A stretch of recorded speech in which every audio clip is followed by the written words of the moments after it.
રામાયણમાં ઘણા પાત્રો છે જેને વિશ્વાસની પાત્રતા પ્રાપ્ત, પણ મારે સર્વશ્રેષ્ઠ પાત્ર તમારી સામે જો કોઈ મૂકવું હોય, આમ તો કોણ મોટું કોણ નાનું એવું ન કહી શકું, પણ વિશ્વાસનું એક અતિ ઉત્તમ શિખરસ્થ પાત્ર મારા રામચરિતમાનસમાં હોય તો શબરી છે.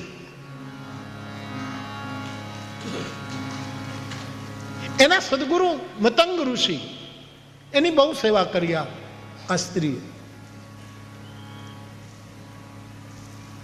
અને નિર્વાણનો સમય આવ્યો ઋષિ મતંગનો,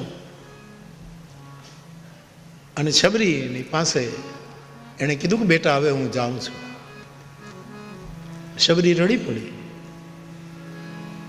કે પ્રભુ તમે જશો પછી અમારું કોણ?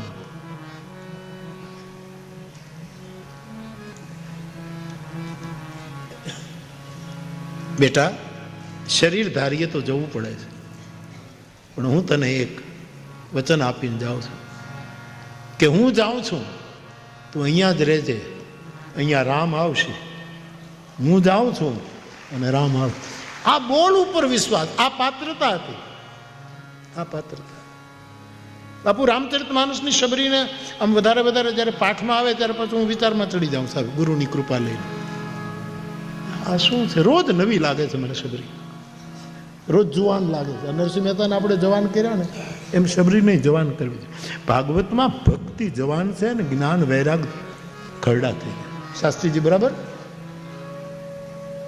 ભક્તિ હંમેશા જુવાન હોવી જોઈએ, અને જુવાન ભક્તિ જેનામાં છે એને જ્ઞાન વિરાગ એ બધા દુબળા લાગે કે હવે આમાં દુબળા ઢોરનું કૌશ કે મન ચડે. ચતુર્ધા ભક્તિ બહુ તો નરસિંહ મહેતો કહે છે, એ બધા ક્ષીણ થઈ જાય. એને પછી બહુ જ્ઞાન ને વૈરાગ ને જેની ભક્તિ જેનો ભાવ મજબૂત છે એને આ બધા દુઆ. પછી તો એને પાછા તારુણ્ય આપવા માટે પછી વૃંદાવન જવું પડે, ને પછી એ ભૂમિમાં એ જે ભાગવતની કથા આપ સૌ જાણો છો, ન જાણતો તો ક્યાંક સાંભળી લેજો.